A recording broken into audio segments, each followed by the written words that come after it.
The national leader in sports media and production is in Ball State's College of Communication, Information, and Media. SportsLink is developing the next generation of creative storytellers and producers. The best stories in Ball State sports and live productions to ESPN platforms from day one. This is Ball State SportsLink.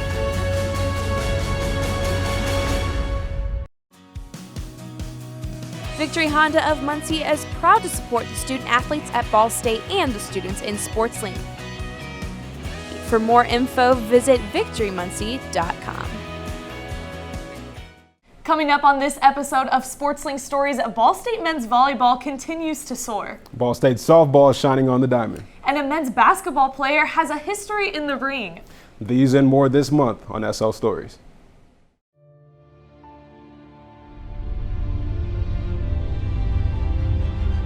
Every hit,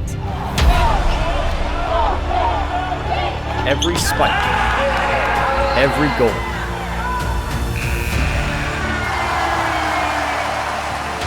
every celebration, every story. From the creative storytellers in Ball State SportsLink, this is SportsLink Stories. Welcome inside the SportsLink studios on the campus of Ball State University for this episode of SportsLink Stories presented by Victory Honda of Muncie. I'm Madison Surface. And I'm Hudson French. These are the best stories in all of Ball State sports, all in one place, every month from the creative storytellers here in SportsLink. Let's get started. Ball State men's volleyball is climbing the ranks in the nation, and that is largely due to the success of Kaleb Jenness, who ranks second in the nation in kills. He not only brings a beach mentality to the court, but also that Southern charm.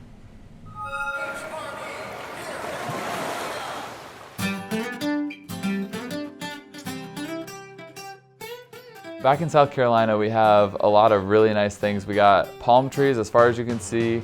The sky's always blue, partly cloudy with some sunshine. It's really nice. My hometown is very close-knit. You see people, you say hi. Everyone's just very nice and they're very caring. I had a lot of support behind me. I had my aunt and my uncle and my mom who all played in college and coached, as well as my beach friends, a bunch of like 30-year-old guys that are really fun to play with on the beach and helped me get better as a player. My first official tournament was in 4th grade with my mom and dad. It was a grass tournament in Columbia, South Carolina. We didn't win, not even close, but it was a fun time. It was a good family event. We did it every year from then on, and I loved it. There's no high school volleyball for boys in South Carolina. They're currently developing a program now after I've left. Probably the biggest challenge was the distance. I had to travel to play and even get acknowledged by any coaches. So I had to travel to play club to Atlanta, Georgia, which is a 5-hour drive. My parents drove me every weekend on Sunday morning and we practiced for 2.5 hours. So that was a pain, but it was worth it. It got me to a new club in Charlotte, North Carolina. It really developed me as a player and it was a fun time for me. I enjoyed doing it. I've also been able to travel a bunch of cool places. Like I went to California. It was the Collegiate Beach National Team. It was awesome. It was a great experience to get me in the USA pipeline. So then a few other things. I've just been all around the country. I've gone to Arizona, Texas, all the way up to New York. I've been everywhere. The biggest difference is that you have to be an all-around player to play beach. There's only 2 people on the court instead of 6, so it requires a lot more like passing and each player has to be good at each skill. So it's just helped me to practice and play. So then it got me to college. I got recruited from my club in Charlotte and got here.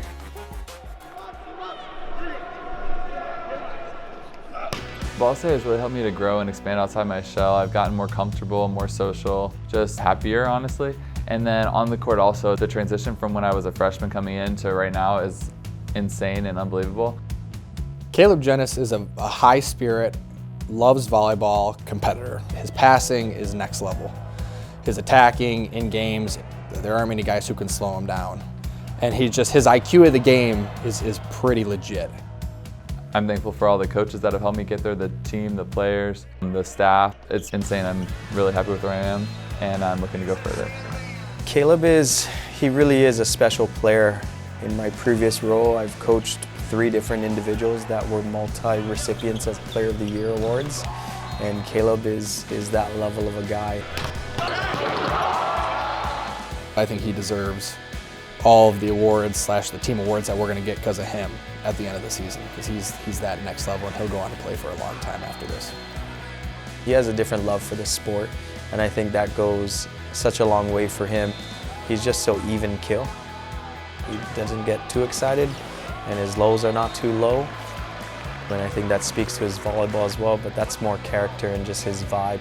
Going forward, I would really like to continue my career in volleyball, whether it be beach or indoor. The most likely possibility is overseas because that's where you can make the best job out of it. But there's also the beach option here if I am to be successful with that. It's undecided, but I'll definitely be playing volleyball in my future. It really took his dedication to the sport to really get to where he is today, and that's not an easy task being from South Carolina where not a lot of volleyball, but he found it and he did a good job of staying involved. It's awesome. It's everything I've dreamed of. I couldn't be happier. I love Ball State. I love volleyball. I love South Carolina. I'm grateful for all the people that have helped me to get here, and I know they're supporting me, so it makes me happy that I can actually show them what I'm capable of and make them proud.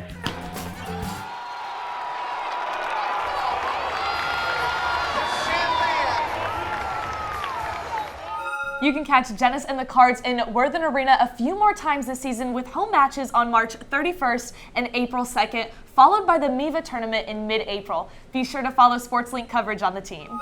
Ball State softball recently defeated Missouri, top 20 in the nation, and the pitcher to seal that one was Emma Eubank, earning her first career save. She dreams of leading the Cardinals on the field, but also curing cancer in the laboratory. I'm from Santa Claus, Indiana. It's very festive during Christmas, that's for sure. We have an amusement park called Holiday World, so it gets very busy in the summer as well. It's very, very different. It's a different atmosphere. I'm just so blessed to be here because coming from a small town, you would never think that a small town girl would get this type of opportunity, but I'm just so blessed to be here. I thought sectionals was honestly probably the best part before winning regionals because we went 11 innings and I pitched all 11. Going into regionals, we lost to the same team the year before in the regional championship. We were trying to come back and win it all, and that's what we did. Cancer has been a huge part of my family. I've had several aunts and grandparents get diagnosed with cancer. My mom's younger brother at the age of 14 died of brain cancer. My grandparents struggle to this day to just kind of get over his death. It would just be different if he was here with us. I never even met him. The worst part is seeing a child suffer from cancer, not getting a life that they didn't deserve. What really makes Emma special is what she's doing off the softball field. She's in her research lab at least 3 or 4 times a week, and just kind of hearing what she's doing with mice in that kind of laboratory environment is really fun to hear. Being in that field, the area of medicine, would be so awesome to do and just help people out by finding a cure for this horrible disease. Just seeing how this kind of affected my family overall kind of just led me to go in that direction with what I wanted to do with my life. What she's going to be doing after softball, she's going to make an impact on the world one day. Just kind of seeing the people around me being affected by cancer as well, it's just taught me a lot about making a difference in the world. I just want to find a cure for it. I want to help other people out. I just want to be there for other people. Emma will definitely not forget where she comes from, and we know she is destined for greatness after her softball career. Now we're going to stay on the softball field for our next story as senior Mackenzie McCarty continues to lead the Cardinals after battling several injuries. Her family and her hometown support continue to motivate her.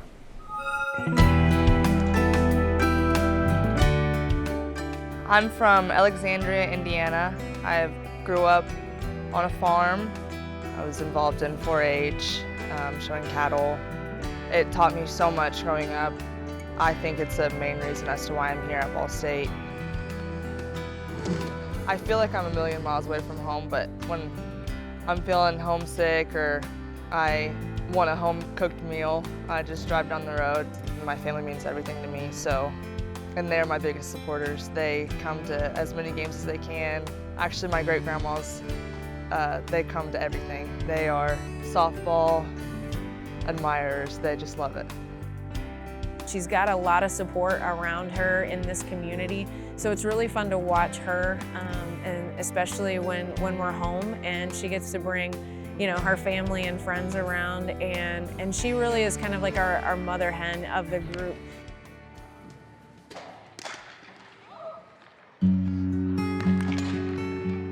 So my freshman year fall, I actually found out that I had torn both labrums and had hip dysplasia on both my hips. And then my junior year, I was feeling really good, kind of getting my rhythm back.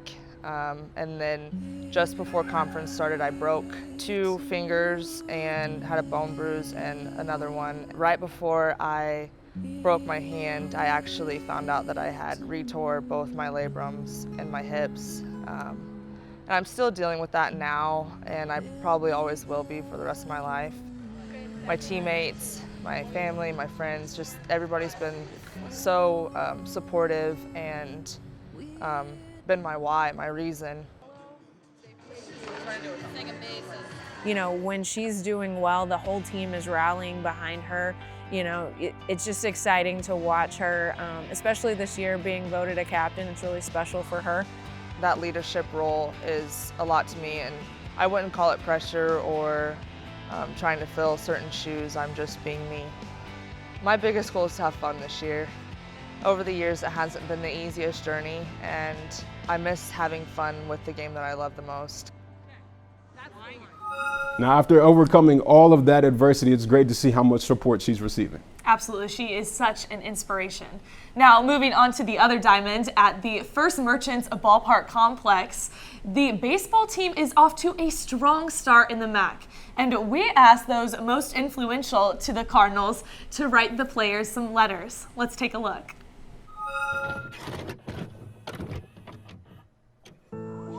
Hey Turner, it's Mom here to tell you how proud I am of you. I cannot begin to tell you how proud of you we are for all you have done in and out of the game of baseball. I am proud of you for the player that you are becoming. I am more proud of how you respect and love this game and how that makes you wish to share it with others. When you were 5 years old, you played t-ball for the Cardinals here in Texas. I never dreamed that baseball would teach you so many life lessons and take you 987 miles from home to become a Cardinal again. And you are always just as excited to step onto the field as you were your first time at age 4. Noah Navarro and the helmetless Adam Tellier. You never cease to bring an extra spark. From t-ball in Little League and your first Derek Jeter glove and competitive head-first slide into home, to the constant sound of someone hitting in the cage next to the garage for hours off the tee, to that first ever home run in Coldwater. You've been playing baseball a long time. As soon as you could walk, you were throwing a ball. We have often said you possess qualities that make you a great athlete. These traits will take you far in your baseball career and in life. It's a 1-0 walk-off, and the Cardinals' MAC title dreams are still alive. And you've taught me that it is not always about the W, that it is about enjoying the experience and the people you train with, hang out with, and compete with. Tyler has been a sports nut since I can remember. Here he is at Ball State University playing ball. You know, one thing I knew about Tyler when he was young, he never quit. You know, he's a good kid, and we're very proud of this kid. I mean, we're so proud. How can you not be? Never lose sight of your dreams. Everything you need to achieve them is already inside you. Stay focused, stay confident, enjoy the journey. Katie, Dad, and I believe in you and are supporting you every step of the way. Love you. And hey, swing hard, you never know. You've represented the name on the front of your jersey and on the back with dignity and class. Your family and friends in Texas are all supporting you and the team. Love you, T, Mom. Playing college baseball has been one of your dreams, so go get it. We love you, Mom and Dad. SportsLink's Cam Surdick did such a great job producing that piece. I actually got to help out at the shoot, and it was so fun creating that sandlot feel. Now over to the hard court. Men's tennis has started conference play, and after 50 years of success, head coach Bill Richards continues to guide the team. Take a look at the season preview.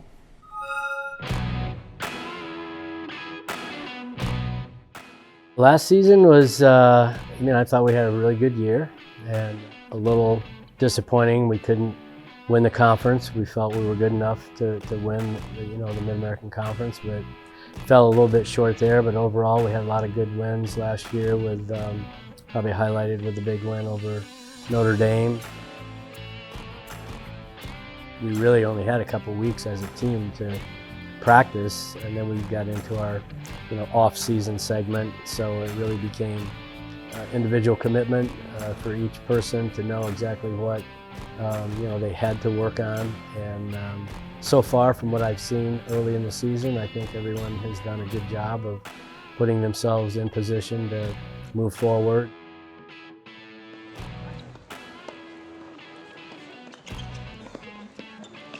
When I get those big wins or have those days that I play really well, just trying to stay consistent and making sure that I'm doing those things prior to playing those matches that worked really well for me.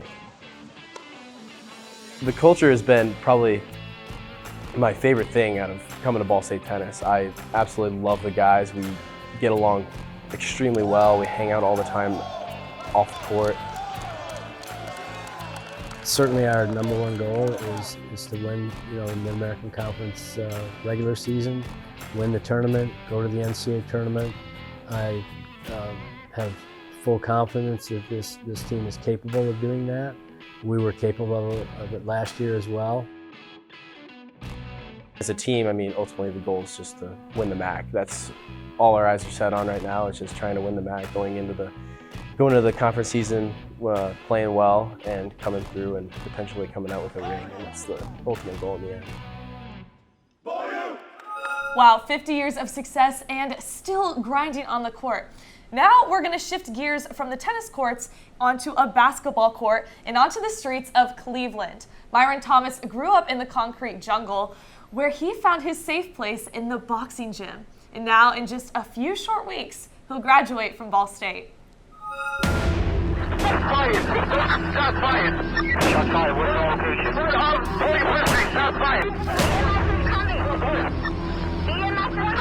Please, unit, somebody advises Mr. Rear the location or in front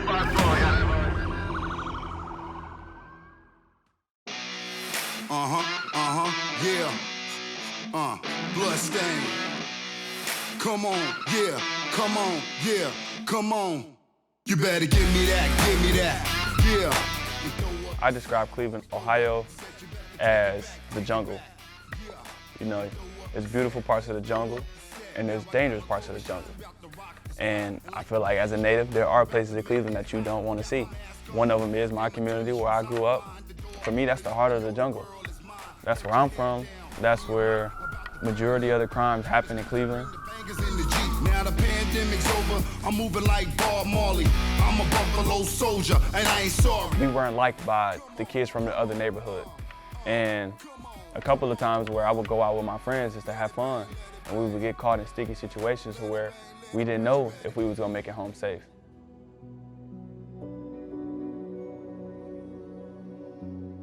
My mother, but she was going through so much with trying to make more money to provide.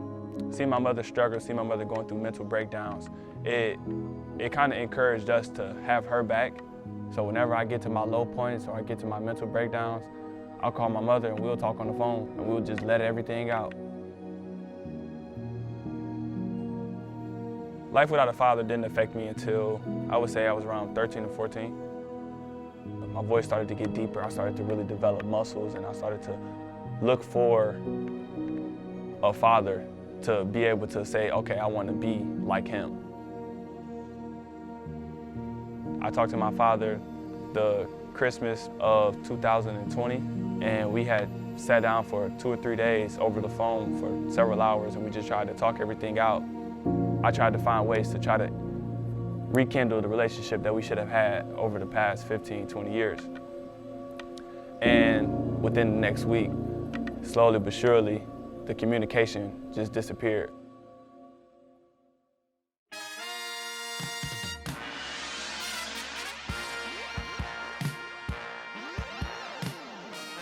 Boxing is one of the areas when I was a kid that could steer my mind and it could be the anesthesia that I needed for my mind to just get away from things. I could go hard on hitting the bag and just focus in on that bag, and that's the only thing that I would think about for the next 2 or 3 hours that I'm there. I didn't even know that I was fighting in the Golden Gloves. I was undefeated at the time. Something happened to another kid who was from another part of the country, and they said that you're in it now, so you got 3 weeks to get ready for this fight. If you win this fight, all you have to do is win 3 more, and you Golden Glove champion. And I was completely bought in. I had never won a championship or never won a medal yet. So for me, it was like my first chance to be #1, to be great. So I just took it on and just ran through it like a bull who sees red. It was kind of more so therapy for me. My therapy for me was working. Coming, K, 20th Street, 20th Street.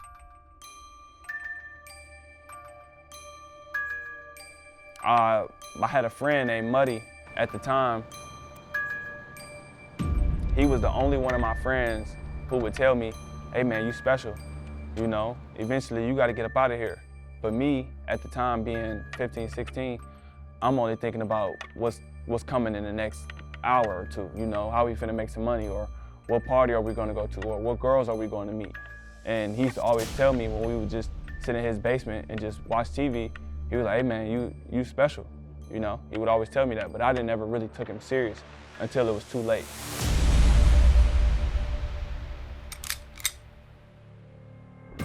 He knew that I would become something.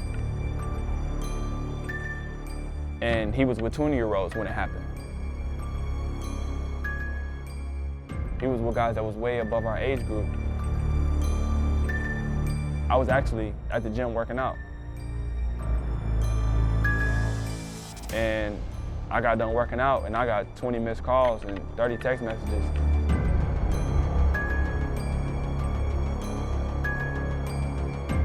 He had found out some information on a guy who had killed an older guy who was from our community. And once the grapevine had got out that Muddy had knew that information, he was now a liability.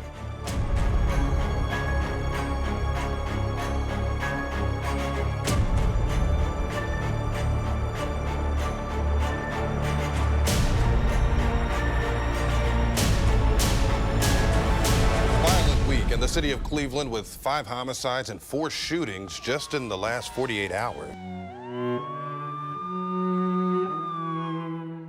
I would say that was probably one of the lowest points in life.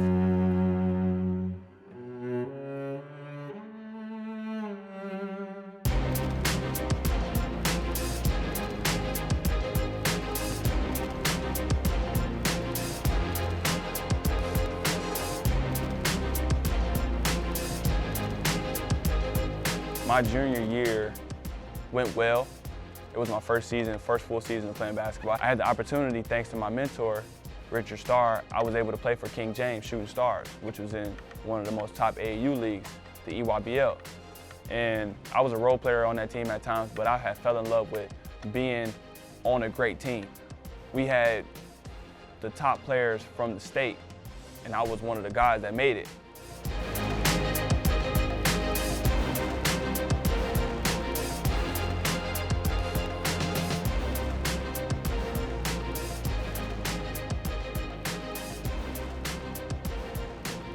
So once I got my first scholarship, after the first 2 or 3 weeks of playing AAU ball, it meant the world to me. It meant the world to me that I committed too early. I didn't have somebody in my corner who knew the recruiting game. So for me, I had fell in love with a college coach who was just telling me anything that I wanted to hear. I committed because for me, I had achieved what I needed to achieve. I just got free school. I had a free Division I university scholarship, and I was well on my way. I really only ended up leaving because of the lack of me knowing the recruitment process when I was in high school and the relationship that the coaches had established with players. You know, it was an awful relationship.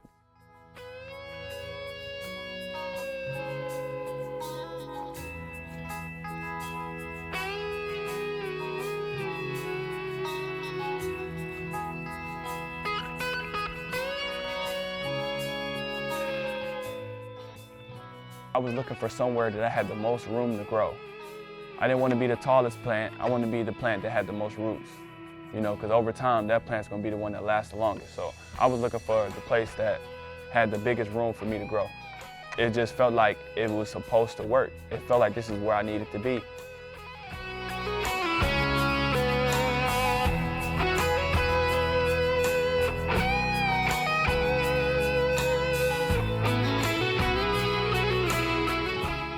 I've grown much more outside of basketball than I have as a player. I've gotten talented. I've gotten more talented. I've been able to develop the jump shot.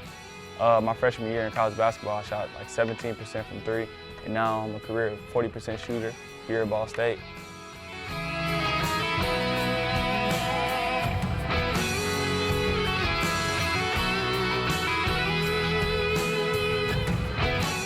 But outside of the game, I've developed to become a man. You know, I've got the right mentors here. I've got the right people surrounding me to make sure that my head is on straight, you know. So I would say I've developed way more as a person than I have as a player.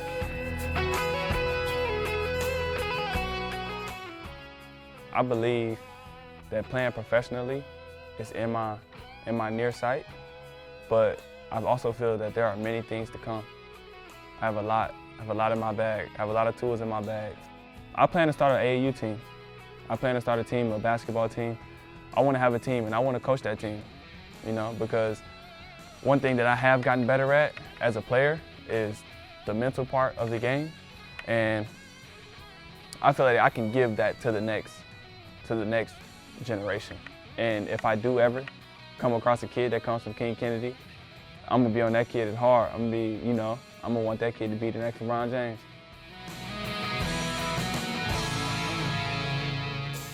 I'm just ready for that surreal moment when I can just sit back and say, hey man, I did that. Like, it was a journey, an adventure, and I conquered it.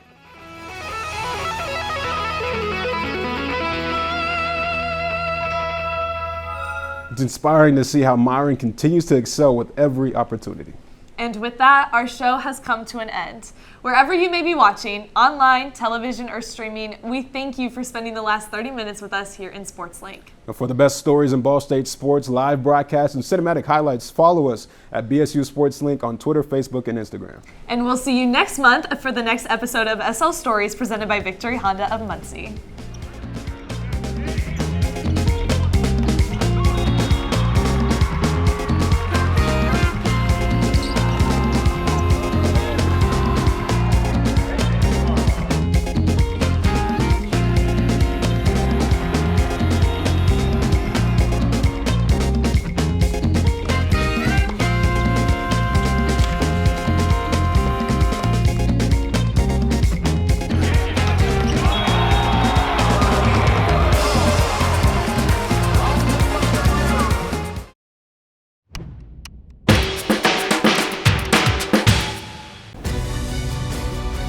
The national leader in sports media and production is in Ball State's College of Communication, Information, and Media. SportsLink is developing the next generation of creative storytellers and producers. The best stories in Ball State sports and live productions to ESPN platforms from day one. This is Ball State SportsLink.